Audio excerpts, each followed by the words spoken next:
Hey y'all, welcome to Waterbreak. It's good to be with you. New studio setup. We're trying some things. Hopefully it's more interesting to you, and it's definitely more interesting to us because it's all new wire and studio setup. Well, thanks for joining the show. I'm Gabriel. This is my wife, Annie. If you guys want to be in a conversation with us, you can email us at RenchMedia@gmail.com. Of course, you can follow my wife on Instagram, and you can follow me on Twitter. Just Google our names. I'm sure eventually you'll get there. Your name, not my name. Your name. You're on Instagram. Oh, I don't tweet. It likely would happen. I don't believe it. And of course, my wife's website, AnnieWrench.com. And for those of you who are part of our broader Fight, Laugh, Feast network, we're going to be doing our national Christian conference in October this year in Nashville. You can go to fightlaughfeast.com to sign up for that. If you don't know the topic of that conference is School Wars. That's right, School Wars, how to rebuild Christendom with your kids. Love to see you there. You know, we have a full family experience, including a jumpy castle for your kids. We've been doing jumpy castles since 2020. Yeah, and popular. There you go. Our guest is, my wife knows all these people. Yeah, I'm so excited. Yeah, she knows all these people, and I hear about them through her, but I'm really excited. She's been pumping up this guest today. His name's Sal. Sal's been in the health and fitness world for, probably 3 years, maybe. I don't know. But go ahead and introduce him and read off his bio. You guys, we have not in the studio, but piped in today. That's right. Sal Di Stefano of Mind Pump, and this just kind of shows you how, like, the different worlds that we're living in. Gabe doesn't even really know who Sal is, but for those of our listeners who are even remotely plugged into the health and fitness world, I think I tried to describe you, Sal, earlier to my husband as like the Joe Rogan of health and fitness. Has anyone ever said that to you before? Because that's what I feel like you are.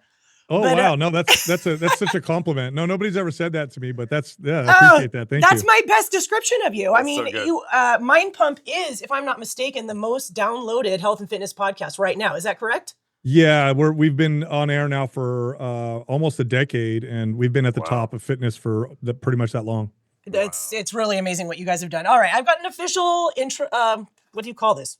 Intro. Yeah. Bio for Sal. I'll get through it and then we'll start talking. Sal Di Stefano's passion for fitness began when he picked up his first barbell at 13 years old. Any other teenager would have done a set of curls, but legend has it Sal did I heard he was doing knee push-ups. That's what he started with. But Sal did squats, okay? Okay, squats. He did squats. Fair enough. He was 13. He was always different like that, and it wasn't long until everybody would notice. He is the voice of Mind Pump, a published author and one of the most trusted and respected faces in the fitness industry. That is true. Sal is an indispensable podcast host, the one who summarizes research when Justin and Adam trip over scientific words. I think that's accurate. The proverbial guinea pig when there's a new peptide, and the conductor trying his best to keep conversation on track. When we all know it's headed off the rails. That's a really good bio. I don't know who wrote that, but I like it. And I think it's consistent with all the listening of your podcast that I've done so far. So welcome, Sal. Thank you for taking your very valuable time to talk to us on, what is it, Wednesday? On a Wednesday. We don't care about days. Okay. Yeah. Waterbreak. What day is it? There we go. Thanks for joining us, Sal. Yeah, no, thank you so much for having me on. This sounds like it's going to be a lot of fun, and I love the combination that you guys are bringing on this podcast. We talked a little off air, and I love fitness and faith. I think are so.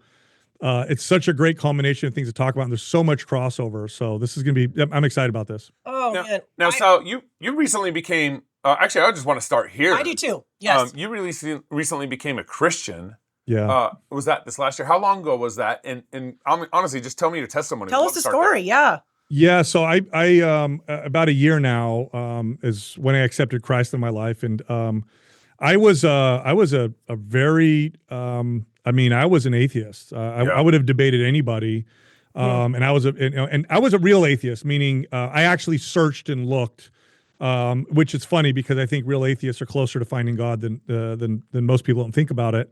I just didn't realize it, and so I was always looking. We have a saying in our culture that the fish tends to wag a little harder the closer it gets to the boat as you reel it in. Yeah, yeah. So I was always looking and searching, and we started the podcast 10 years ago. When we started the podcast, I was pretty much an atheist. Started moving more towards being agnostic, just kind of realizing maybe there is something, and maybe I'm being arrogant by saying there isn't a God, but that's kind of where I was at. Yeah. And about 6 or 7 years ago, Jordan Peterson kind of comes onto the scene, and I liked how he communicated. I guess the best way I would put it is like the wisdom of the Christian faith kind of to a secular audience. Yeah. And so it made me kind of go, maybe there's some wisdom here. Of course, I didn't believe in any of the metaphysical, supernatural, so I was like, okay, maybe there's some wisdom here. This is what built Western society. And there's certain things that we value now that came from this faith. And so I kind of opened my heart a little bit. And at that time, I found somebody called Bishop Barron. He's a Catholic bishop. Yep, I know him. Yeah, and he does a great job of communicating the faith to. I mean, he'll answer any question. He's very intellectual. That's kind of the way you need to get to me, is through my mind. Yeah. And he did a video about Joe Rogan. About Peterson. Yeah. And I kind of went down the rabbit hole and watched a few of his videos. And I don't know what it was. Well, I do know what it was at the back then, but at the time I didn't know what it was. Looking back, I think it was God taking advantage of the fact that I turned towards him a little bit, and I just felt like I needed to have him on my show. Now, granted, we are a fitness podcast. Like we didn't talk about faith or anything like that. Yeah. And 7 years ago or 6 years ago, there isn't an advertising agency or PR agency in the world that would have said this is a good idea. Right. Like we would have, it was a fear. There was a fear that this would hurt our audience. Like, we're fitness. People are going to say, stay in your lane. Why are you having a Catholic bishop of all people on the podcast? But thankfully, God blessed me with an attitude of, I'm going to do what I want. And so I said, I think I just want him on the show. And I brought it up to my co-hosts, and everybody said, let's give it a shot. We reached out to them, and to my surprise, they reached out back and they said, we'd love to be on your show. We headed down to Santa Barbara. That's where he was located at the time. And I remember Father Steve, who is the producer of his podcast. He's a priest. He introduces himself, and he's like this muscular looking priest, which was kind of funny. I'm like, oh my God. I looked at him like, you lift weights? And he goes, yeah, I work out. He goes, why do you think you're interviewing Bishop Barron? I listen to your podcast. So I'm like, all right, this is great. Oh, funny. So we got on the show, and the interview was, I'm always trying to make it a good show for my audience, but there was a strong part of me that was just, these are questions I want to know. And I interviewed him. And after the interview, I talked to him off air, and I was getting pulled in that direction. And I just didn't know what it was. There was something was pulling me. Yeah. After the interview, he asked me if he wanted to hang around because he had a guest speaker that was going to be speaking to their congregation. And I said, well, who is it? And he said, oh, it's a guy by the name of Arthur Brooks. And yes. Yeah, and at the time, I had watched his movie called The Pursuit. At the time, I believe it was on Netflix. And I was a huge fan of his. I'd read his articles in The Atlantic. And so I was like, oh my gosh, what a gift. I would love to hang around and listen to Arthur Brooks. Yeah. So later that day, we show up, we walk into the auditorium, and Arthur Brooks is on stage preparing, and we're early. Yeah. And as we're walking in, Arthur Brooks sees us in the back of the auditorium, and he yells out to me, Sal Di Stefano. And I look up, and he goes, oh my God, it's Mind Pump. So he was a fan of our show. Wow. Yeah. And he invites us to the front of the auditorium, and he does his talk. And afterwards, I get to meet him. And, he really was, again, I just kept getting pulled in this direction. I remember coming home that day and telling my wife, I said to her, Jessica, I said, I don't know what it is, but I want to be around these people. I don't know what it is. Again, I couldn't put words to it. I know what it was now, but it was very strange. So that was kind of the beginning of the journey, but it was really bumpy back then. There was a church that I had gone to, that we started going to a few times here in the Bay Area. Yeah, Venture Church. And I'd gone a couple times and with my wife, and I didn't like the worship music because I'm like, I'm not here to listen to music. And I would show up late to listen to the sermon, and the pastor, Tim Lundy, did such an excellent job of kind of connecting, the gospel or the Bible to kind of real life. And so I was kind of I was in this state of mind. I was like, I'm going to take what works, and then the rest I'll, kind of ignore type of deal. Yeah. But through that process, it was on and off, and there was a lot of struggles, and just kind of give you a little context. Like, I've always felt like something was missing. I was always looking. I don't know what it was. I always felt there was something missing, and I tried to find it in worldly things, in whether it be working out or, success or wealth or using substances to achieve a feeling or whatever. Yeah. I just didn't know what it was. And they started to wreak havoc in my life, I would say. Yeah. And about my wife and I were married. We have our first child. Very, very difficult period for us. It was during COVID. Isolated. Yeah. We Terrible. had a tough time, and we stopped at that time. We stopped pursuing faith. Yeah. And again, looking back, I'm like, this is when the enemy was working on us, and it just wasn't good. Yeah. Anyway, fast forward about, I want to say maybe a year and a half ago, my wife and I are having a difficult time. We loved each other, but we were just fighting. Yeah. It was bad. And I Yeah. had been divorced before with two beautiful children, love my kids to death. They're always in my life, but I knew that pain of divorce, and I knew what it was like to say bye to my kids every other week. They're with me one week, they're with their mom one week. Oh yeah. And, saying bye to your kids every other week, it's just, it's terrible. It's absolutely terrible. I can't imagine. So here we are, we're going through this just difficult time, and we end up deciding to separate. It just had a big blowout fight. Yep. I moved out, and when I moved out, that's when I started to just I'm going to go back to Venture Church. I'm going to go back to this church, and I just started going. And at that time, my 2-year-old daughter, because we had a second child, my 2-year-old daughter, my wife thought she had noticed some movement pattern issues with her. And so my wife is like, hey, I took her to the doctor. The doctor says she's probably okay, but she referred me to a neurologist. She goes to the neurologist. Neurologist says, she's probably fine, but we might want to test her for something called spinal tethering.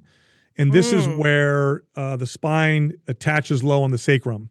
And as a child grows, if you don't surgically try to remedy this, they could lose function. They could become paralyzed. Wow. But she was one, and the only way you can do an MRI on a 1-year-old is if you put them under general anesthesia. Yep. And that's not good. I don't want to do that to my kid either.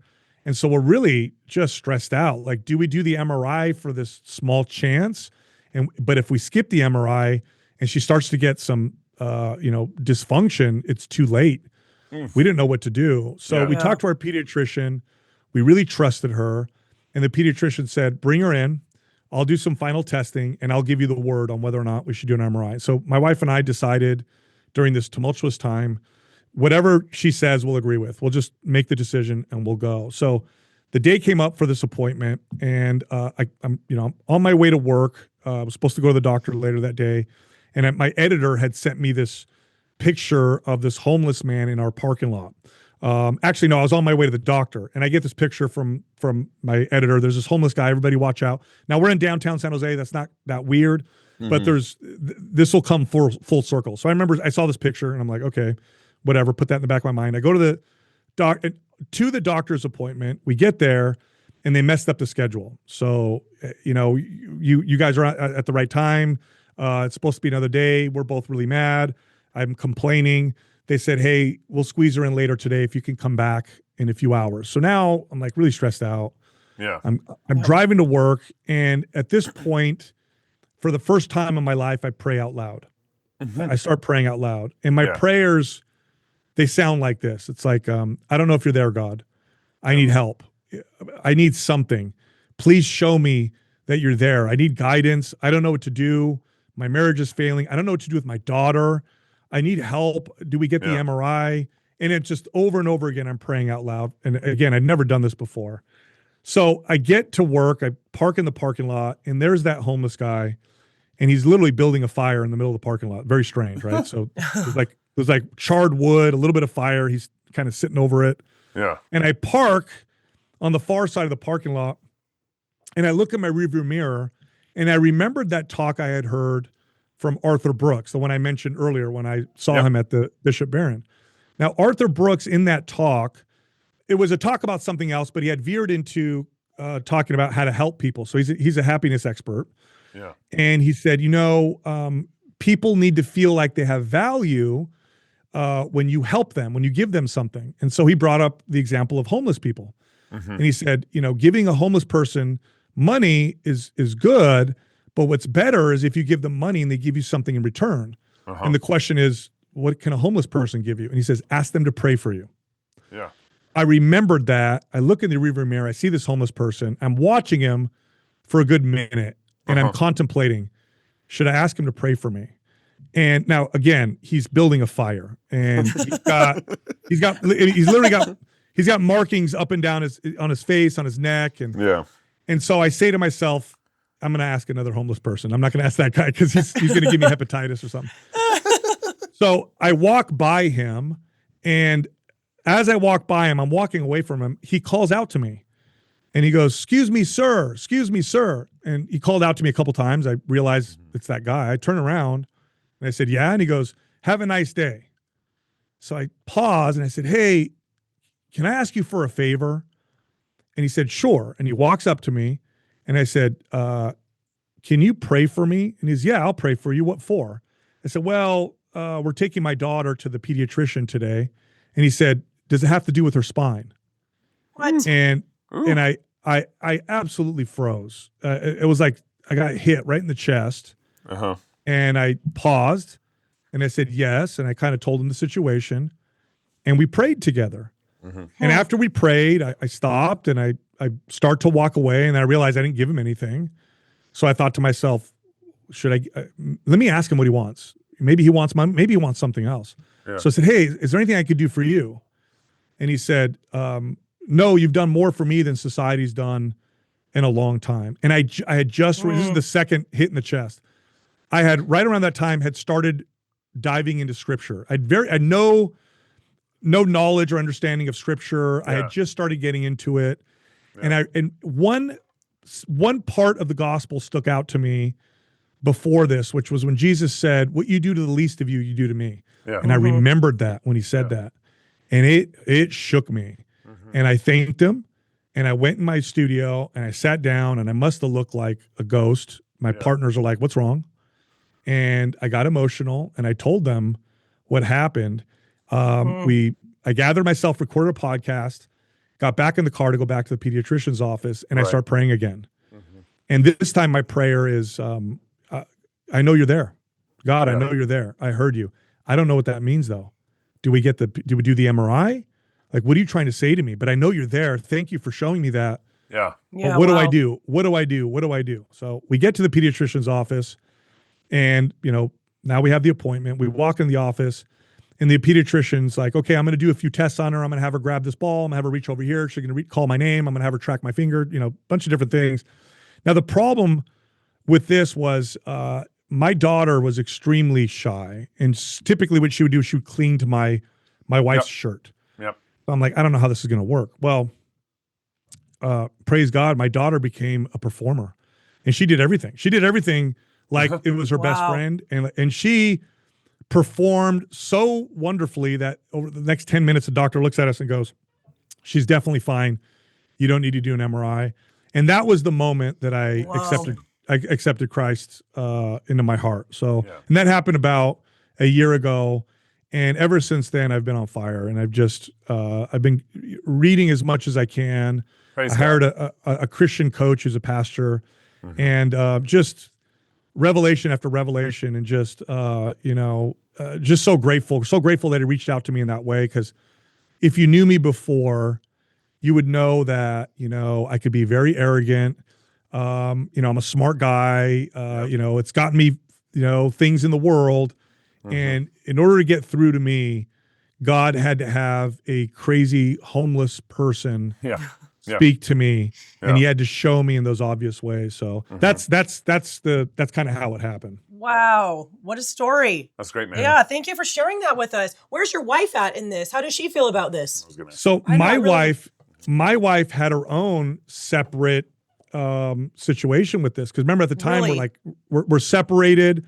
Yeah. Again, looking back, God had to separate us because we were too focused on each other. Yeah. And in that period of time, the way she would describe it is she would say that God was speaking to her. She also on her own started praying. Wow. And God was showing her the dysfunction in our marriage, the dysfunction in her own situation and issues and where we're going wrong and where we need to go. And so we literally came to faith pretty much at the same time, but separately. Wow. That's amazing. And then we came together and, we started going. Yeah. I was going more regularly than her at first. She was a little like apprehensive. I remember her telling me, is this real? Are you really changing? Like, what's happening? Yeah. And at the time I had I still work with him. He's a pastor in Arizona, but I work with him once a week. And he would tell me, Sal, you lead your family, lead your family, point to God, and he'll do the rest. And, she started coming as well. And I remember the third time we went together, we brought our kids. And my kids can act. They're little, right? So they act up or whatever. And my wife's trying to wrangle them. And I remember my daughter was crying, and she walks out in the middle of the sermon, and she looks at me and she goes, "I'm never coming back. This just doesn't work." And she takes off, and I'm sitting there and I'm praying, like, please, God, please help make this happen. Like, we need this, and we need you. And my wife didn't come back. I'm like, uh-oh, what happened? Where did she go? And I go out looking for her, and she walks out of the bathroom. And she's like, "Oh my God, I just met the greatest person, and we just became best friends, and they're still friends to this day." And I'm just like, it's so amazing. It's been so amazing. Wow, what a story. Both me and Annie grew up Christians. Yeah. Never. Annie was better than I was, but I never really went through any major rebellious stage. But I definitely played with lines. And then my dad, I grew up in Texas, where it's the promised land and the center of the universe and all that stuff. And my dad moved us from Texas to Eugene, Oregon in 1997 after I graduated high school. And that was like going from like Christian Southern Christianity to hippies and atheists and VW bugs. That's what Oregon was like. And God actually used the godlessness of Eugene, Oregon, was where I moved to like really wake me up. That was the first time. I was 18 years old. That was the first time where I started like reading my Bible like I meant it, and started praying to God like, okay, God, if there's atheists here, because I grew up in Texas where everyone was a Christian, whether they really were or not. And I met atheists, and I was like, okay, if there's people who actually don't believe in you, I need to know more about you. And read and take your word seriously, and my prayer life with you more seriously. So that really woke up. I think it woke up our whole family and everything. And then, of course, we live in Idaho now. That's where Annie pretty much grew up here, and we met at church and all that stuff. But it was, I regret the years where I took God so for granted, and didn't grow and didn't pursue Him like I should have, and and then in our marriage, similar thing. It's like God blesses faithfulness, and He gives you a deeper relationship with each other, and especially when you're walking in repentance and dealing with sin in your own life. Not dealing with your wife's sin, but dealing with your own sin in your own life. And God uses that. And God uses that in ways that draws you near to one another and draws you near to Him. Even we go through seasons where it's like, okay, we need to, pray together more.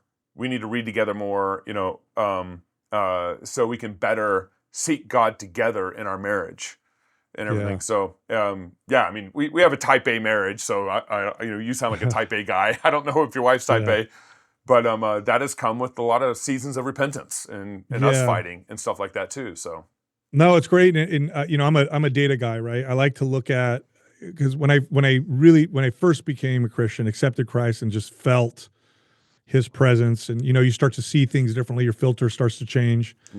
I said, is there any data to show how this impacts people? And there's tons of data. I've talked about it now on my podcast. Like, one of my favorite studies showed the divorce rate among married couples that pray every night together. That's right. It's 1%. That's right. Which is there is no other intervention that comes close to anything like that. And there are lots of things to support this.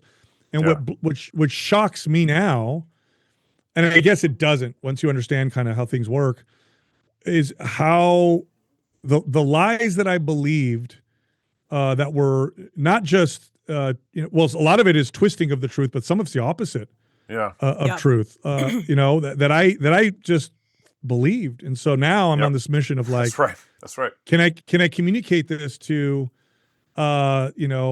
secular individuals in a way that would have reached me? Like, I think had somebody talked to me about some of this, because you can't argue with data, and that I wouldn't have debated. Had you shown, I would have might have maybe tried to explain it.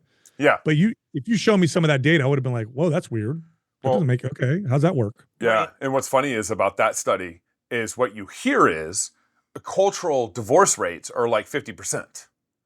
But then once you start taking account with all the healthy variables in a marriage, that divorce rate drops, all the way down to, if you're walking with the Lord, divorce rates are, I forget what they are in the church, but they're very minuscule compared to kind of the general state of marriages in America and everything. Yeah. One of the first things that my wife and I did when we became Christians is, I looked at marriage and I said, okay, well, it makes sense to look at the blueprint or the instructions of marriage from the people that invented it, or from the person that invented it, right? God invented marriage. Yep. That's the understanding we have. What does the Bible say about marriage? And so my wife and I took we went into it was like a class, a Bible class on marriage based off of a book that was written by one of the past pastors. And now going into it, here's what's so great. When we first became Christians, we felt isolated. I mean, we're here in Silicon Valley. This isn't the most Christian place in the world. And I just realized, like, oh man, I want like our kids. I want my kids to be around other families, and I want to be around other people like this. And we actually prayed for community. It's like, okay, Lord, bring us community. And so we go to this class and we sit at this table, and the people that sat at our table have become our best friends. They all have kids the same age. Yeah. Wow. And when we're in a group thread, we see them at least once a week. Their kids and my kids are friends now. And it's just been so incredible. And the instructions, that you get in marriage, about marriage in the Bible were so fascinating to me. Many of them are so opposite of what we've been taught, which of course the world's going to tell you the opposite. And as my wife and I kind of submitted and fell into that kind of order, I mean, harmony, and, cohesiveness and, getting closer to God. So, which is, it's interesting because I worked in the fitness space I'm still in the fitness space. I've been in the fitness space for 2.5 decades. And not 3 years, like I said, not 3 years. No, a lot longer. Yeah, I know. I know. Just look at my hair. Come on, it's been a while. But it's funny because this is something I've quoted on my show many times, which is, if you follow from a health and fitness perspective, if you live the way you're supposed to live or the way the world tells you to live, you will be fat, sick, and unhealthy. Yep, that's right. So literally, you have to kind of you got to live differently. You're going to be an outsider. So it wasn't a shock after I kind of realized, like, of course, the things that I thought to be true were the opposite of truth when it comes to faith, stuff like that. So well, and then we gotta get into the show. We'll probably have to have you on another time too now. But we on my other show, we started the show called Cross Politic, Jesus is Lord Over Politics, and I host it with my pastor and another friend of mine, Knox. And the reason why we started is because the church didn't teach how to apply the Bible to politics and culture. Yeah. You think about, if you know the history of America, I mean, we were 99% Protestant when the Constitution was ratified. 99%. Yeah. So it's like, Christians lost America. At once, our nation was a spiritually healthy nation. Not that it was a perfect nation. We have all sorts of sins we can talk about and identify. But at least we all recognize that Jesus was our King and our Savior. And now we're to the situation because the church did not disciple. If we were 99% Protestant, if we would have discipled faithfully, our nation would still be a spiritually healthy nation. Yeah. And now we're so far from that it's been so encouraging to hear about, like, Russell Brand. Encouraging to hear about, like, these guys, like God working in in ways like, how did he become a Christian? Why that guy? Well, And the same I for have you. a- It's so encouraging to hear that you've become a Christian. It's like, we need to take back America and restore it spiritually healthy to God. Yeah, so it's funny you say that. I had Tom Bilyeu on my podcast recently. Really smart guy. He's had a podcast for a long time. He interviews top thinkers, and we got to this kind of loosely got to this topic, and he's like, he's not a Christian. He thinks so. Maybe there's some intelligent design, but maybe it's something like a Matrix type of deal. And I said, what's weird is that a lot of the things that we think to be true are totally not natural thoughts. They're not things that humans would think of. And one of the examples I have is the idea of inalienable rights. Like you bring up the founding of America. That's That right. is not a natural thought. That is not intuitive in any way, shape, or form. No way people would look around, and of course this was true for all human history. Would you look around and say, hey, all of us have the same rights? No, we're all like, I'm tall, you're fat, you're slow, I'm fast, you're weak, I'm strong, whatever. Right. And yet, what promoted that was the Christian faith. Mm-hmm. It was the Christian faith that promoted that. And then, in regards to what you're saying about this kind of thing that's happening, and we're seeing it with social media, which is true. I'm in the space, so I see this trend start to really grow quickly, and the data now is starting to reflect it. I think Gen Z men are in the upswing. It's with really faith. interesting. Yeah. What's interesting to me is we think of Rome, right? You think of the founding of the church. Mm-hmm. You couldn't imagine a more hostile environment to be a Christian. Yep. And what did God do? Mm-hmm. He used the roads and language of Rome to spread Christianity. That's right.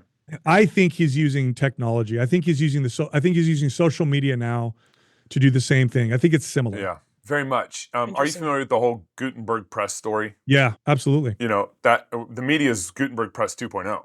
Oh yeah. I remember when we started podcasting back in 2016, and it was literally within months of us podcasting that I started seeing downloads happen in India, Russia, Ukraine, all over. So it's like, you could do a podcast from your mom's basement and get the gospel to the whole world. Yeah. And if Paul was here, he'd be using all the available means to get the gospel to the world, including blogs, Substack, podcasting, all that stuff. And if imagine being in Paul's times and you write a letter and then someone has to copy it down and share it and all this stuff. And we're in a situation where you can just post an audio version of your show and it goes all over in seconds. Yeah, well, I feel particularly blessed because I identified this even before I accepted Christ. I remember talking to Father Steve, who I had mentioned earlier. He's still a friend of mine. Okay. And I remember we were talking about the kind of the parallels between fitness and the things that kind of bring people to faith. And I remember I said to him, what's interesting? I said, if you pursue fitness the right way, right? So you're trying to be healthier.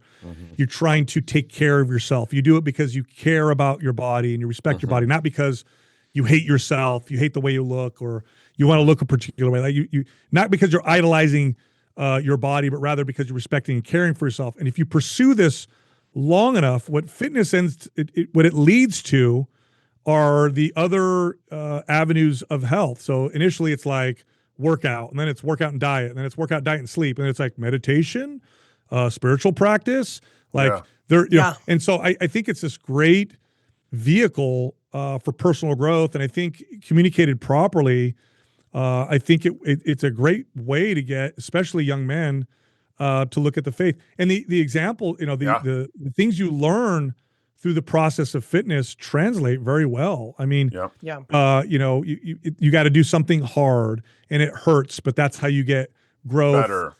And better from it. You have to reject the food that's not good for you. You have to reject too much leisure. You have to, pursue this kind of growth and challenge and practice, and there's a discipline around it. And then the community in a gym, for those of us who are gym rats, we know that, the gym is, especially the most hardcore gyms, but a lot of people don't realize this, there's some of the most friendly, I hate to use the word inclusive because it's been a word that's been now used in the wrong context. I know what you mean. But you go to the gym and, you're struggling, you're new, you're 100 pounds overweight, you're working out and you're trying, You're going to Yeah. get the ripped bodybuilder is going to admire you. They're Yeah. going to come over. They're going to encourage you. They're going to want to help Yep. you. Yeah. And it's just great. And then the way I communicate fitness, I now realize it took me a long time to learn how to do this, just through trial and error with clients. Yeah.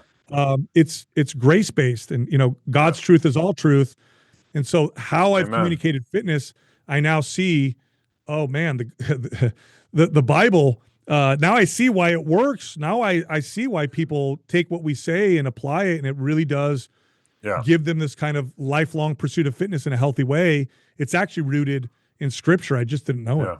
Yeah. My wife has been doing fitness for 20 years, and she often comes home with stories, and it sounds like she's not only like their physical fitness instructor, but their spiritual fitness instructor in a lot of ways. That's a thing. That's a thing. Also, it's a very personal. Relationships are formed for sure. Yeah. So a lot of and a lot of crossover. Well, if you're going to pursue fitness for the rest of your life and health, which that's the ideal, right? The ideal is you don't stop, like you do this forever, right? And it's a tool that will improve the quality of life. That's really what it is. It shouldn't be the ultimate thing. Sure. And you don't want to worship your body. That's a struggle for those of us who are fitness fanatics. That's a struggle for myself. But if you do it in the right way, it's a journey that is completely littered with failure. You're gonna times you're gonna not want to work out, or you're gonna eat terribly. You're not gonna treat yourself well, or in my case, you're gonna overtrain or abuse substances to try to achieve a particular look.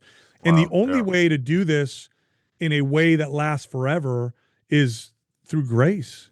Is not to shame yourself, not to say I'm a terrible person, be like, okay, I made this mistake, I'll keep moving forward. Well, I mean, isn't that the story of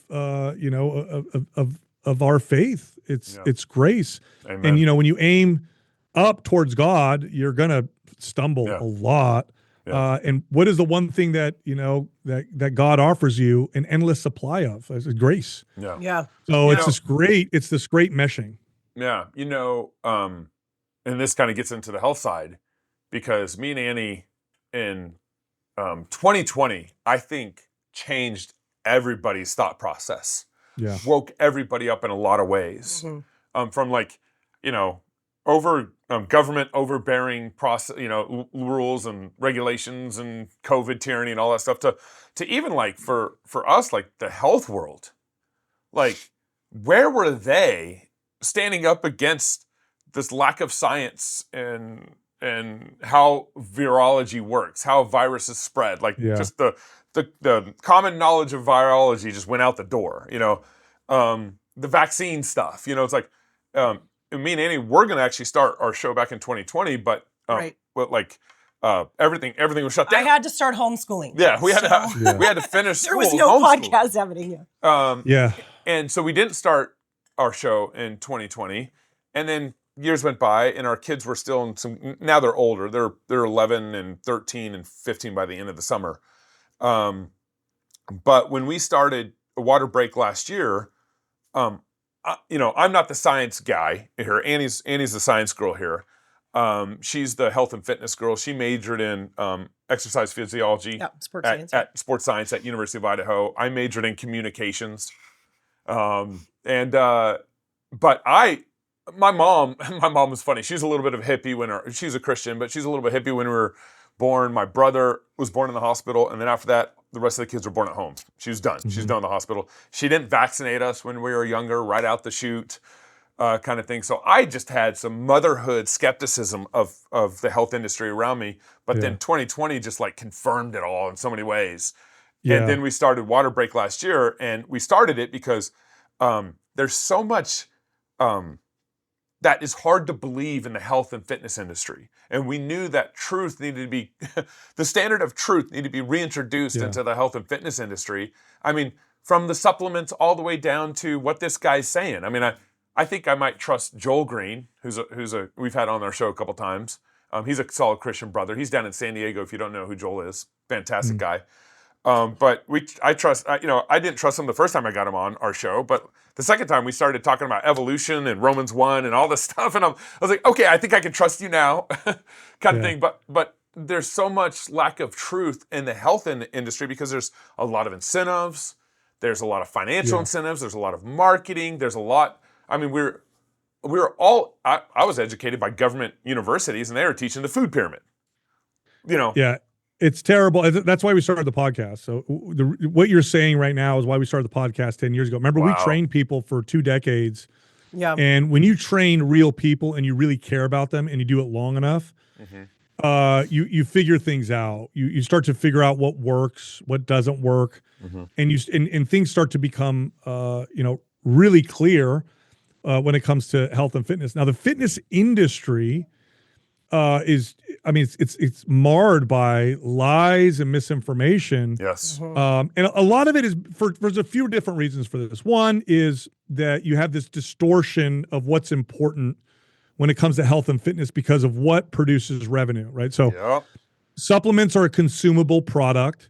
Yep. So a lot of the articles and conversations are going to be geared around supplements because that's what you can sell. Now the truth is, unless you have a nutrient deficiency, in which case a multivitamin or a nutrient can make a big difference. But besides that, supplements are like 1% of all your progress. Okay. Right. Interesting. But when you look at all the information, you would think that supplements are they play a much bigger role. That's because the information is put out there to try to sell a product. And so you have this kind of distorted view. And the other reason is the charismatic, hot looking, ripped, whatever people that get the attention are also some of the least healthy people in fitness. Now they may look shredded, but what you're dealing with are orthorexics, lots of body dysmorphia, and they're communicating health and fitness.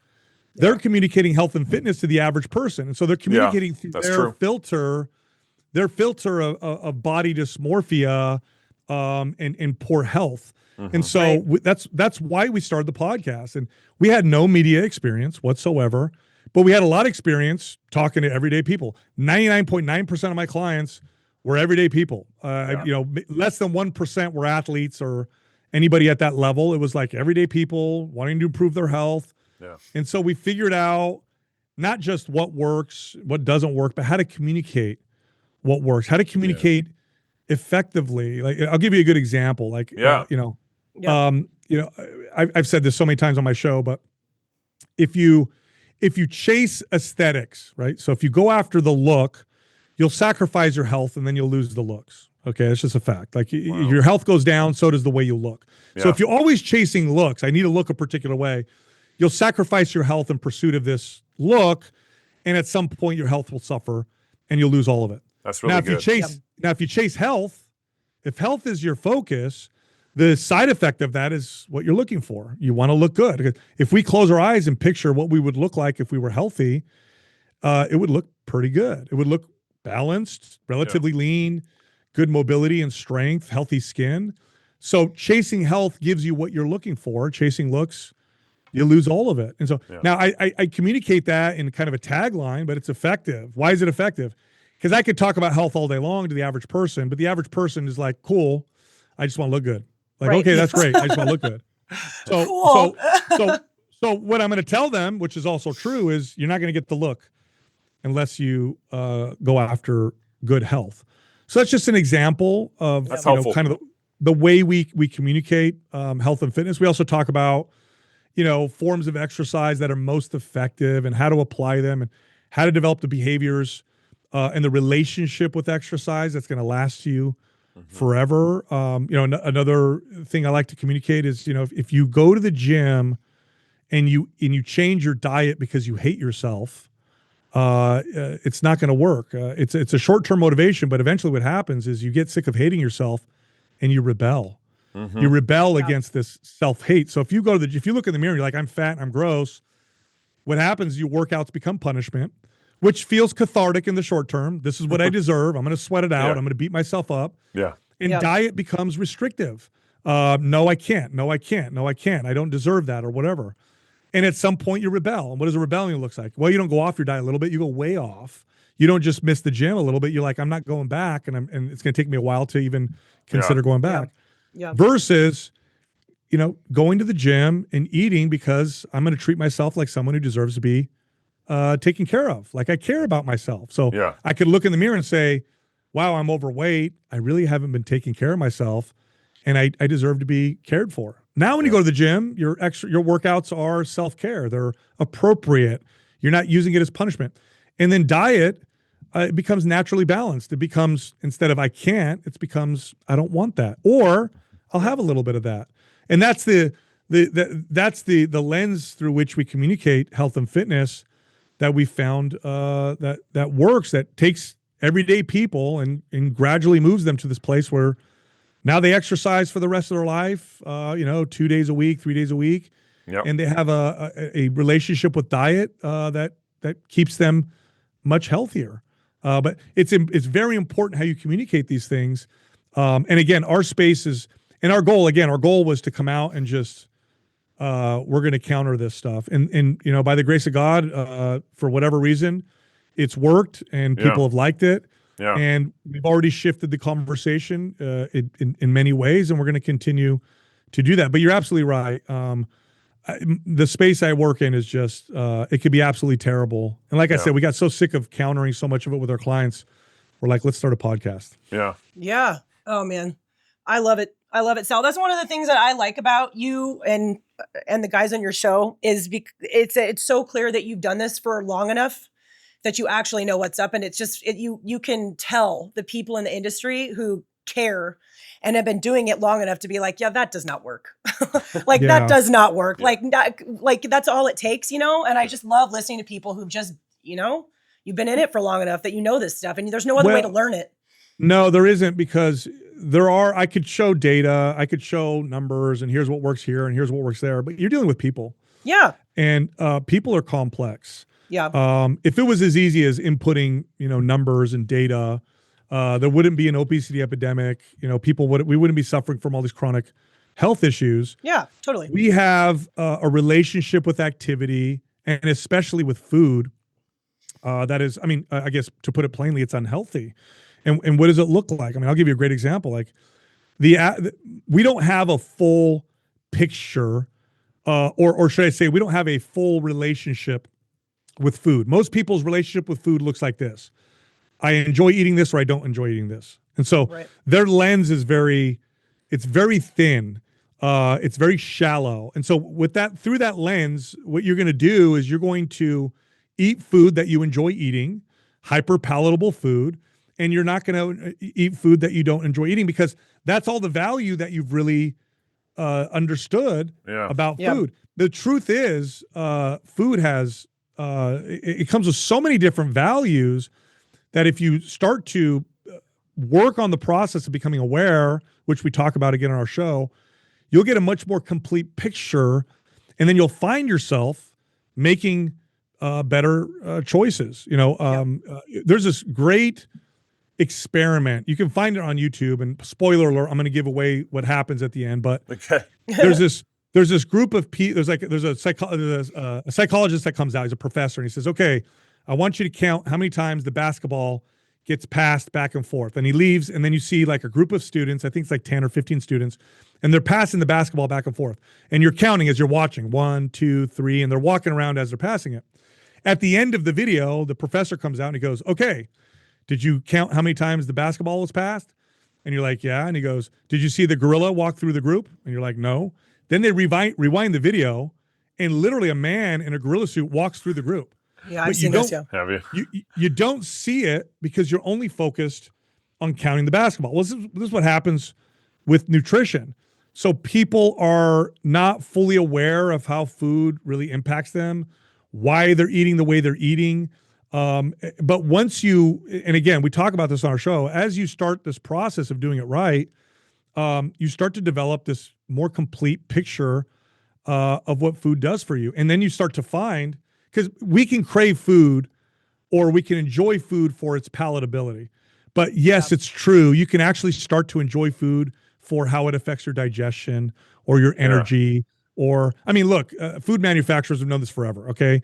They'll put commercials together, think of Corona, right? It's at the beach and you're hanging out or whatever. They make these associations knowing that it's going to increase your desire to have those things.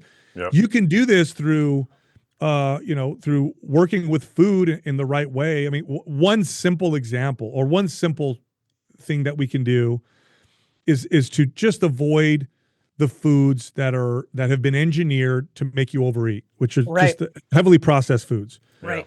They're expertly engineered to do this. And there's billions of dollars of science has gone into these foods to make them so palatable. That's the term that they'll use, that they have drug-like effects on the brain. You actually see down regulation of receptors, and you see brain modeling off these foods, to the point where if you ate lots of strawberry flavored candy, a regular strawberry would taste bland to you. Okay. Uh-huh. And these foods are designed to make you overeat, and Wow. to the tune of about 600 calories a day. In other words, eating unprocessed food, you'll feel just as satiated with 600 calories less than you would with heavily processed foods. And if you were to look at now, the obesity and health epidemic's complex, but if I had to like point my finger at one thing, it would be the prevalence of heavily processed food. And you can see this, like you can look at obesity as it started going up with the prevalence of heavily processed foods. Right. They make you overeat. And so people are we're eating food that is engineered to make us overeat. And so we find it difficult to like control ourselves. Well, yeah, you're eating, these foods are designed that way. I mean, I had Chris Kresser on my podcast years ago. He gave me a great example. He said, if I gave you 5 plain boiled potatoes and I told you to eat them in 30 minutes, would you be able to do it? And you're like, no, I'd gag. And he goes, okay, but if I gave you a family-sized bag of potato chips, you'd probably be able to do it. I said, yeah. And he goes, same amount of potatoes. Wow. So that engineering, I don't know. I don't know if you guys are familiar, by the way, with the engineering and the history of it. But if we go back to when the tobacco industry was being regulated, they hedged their bets, and what they did is some of the large at the time was some of the largest corporate mergers and purchases in history. Tobacco and big food. They bought food companies, and they took their scientists that understood how to make cigarettes irresistible, and they said, hey, can we do this to food? And they did. And this is kind of what we ran. So that's just one thing. By the way, if the average person simply avoided heavily processed foods and did nothing else, in my experience, most people lose between 10 to 15 pounds. Just that. Yeah, mine also. Doing nothing else. Yeah. Wow. So simple. Wow. It's so simple. Yeah. And it's just, it's that hard thing trying to convince people to stop trying to moderate food that is designed for you to not be able to moderate, like it's like, and people are so hard on themselves about it. Like, what's wrong with me? Why can't I stop? It's like, no one can stop. It's designed, like no one can. That's why you just don't buy it. most of the time. Yeah. I mean, it's like you're trying to fight against some of the world's smartest, food scientists in the world who've been doing this now for decades. Right. By the way, we see this now with technology, trying to moderate your social media use or your technology use. Even greater science is going into that. I mean, you talk about engineering food, your algorithm self-engineers on the fly to your usage. So I think we're, and now from a Christian lens, okay, when I look at these things through the Christian scope, it's like, man, you talk about trying to fight temptation and distraction. There's a story of, I think it was Joseph, when his master's wife grabbed his cloak to try to sleep with him, and he ran away. He didn't just stay there and say, hey, I can't do this. He knew the temptation and he ran. That's right. And so I think in many of these cases, we need to know ourselves. So, I tell people, like, heavily processed foods aren't necessarily bad for you, although most of them are. It's just good luck trying to be healthy and trying to be at a decent body fat percentage that would be considered healthy while eating them. Yeah. It's like, it's very difficult. Yeah. Or good luck having one serving, like. That's right. It's just part of the problem. Sal, me and my wife, we've talked about this a lot on the show too. God doesn't want us to be guilt-driven. He wants us to be grace-driven. Guilt is, it can be a good thing to bring you to repentance. If there's no real specific sin there and you feel guilty, then that's a problem. You're being guilt-driven by culture or guilt-driven by, the health and fitness industry, whatever. That's unhealthy. And so I felt this way about food for a long time, where I feel like this industry has been so guilt driven, the food industry, so guilt driven, and people binge eat because they're guilt driven or whatever. Whereas I want a culture, especially the church should be leading in this well. I want a culture coming from the church where it's biblically driven, grace driven. Because food plays a significant role in the Bible. Absolutely. Feasting, community, fellowship. Even in the church, the Lord's Supper. God prepares a table in the presence of David's enemies. Right. Like it goes from the family all the way out to culture. One of the things we do in our community is on Saturday night, we do like a big, what we call a Sabbath dinner, getting ready for church the next day. And we try to, like our kids get a little bit of wine, and we eat ice cream. We pull out all the ropes for that dinner. Now, most of the time during the week, we have just regular dinners, small dinners, whatever. But Saturday night, it's a feast. It's a feast. It's a feast. Yeah. And it's a feast to get ready to worship God tomorrow and get our kids excited about church. Yeah. And get what better way to get your kids excited about church by having a bunch of food the night before? Kind of thing. But our goal there is also to look at God's world through the biblical lens and not through a guilty lens. Does that make sense? Yeah, look, God gave us the senses of taste and smell and experience because it's good. Yeah. Just like God, made sex pleasurable, or in the confines of His Word. Yeah, that's right. It's not bad. There's nothing wrong with enjoying food for the sake of enjoying it.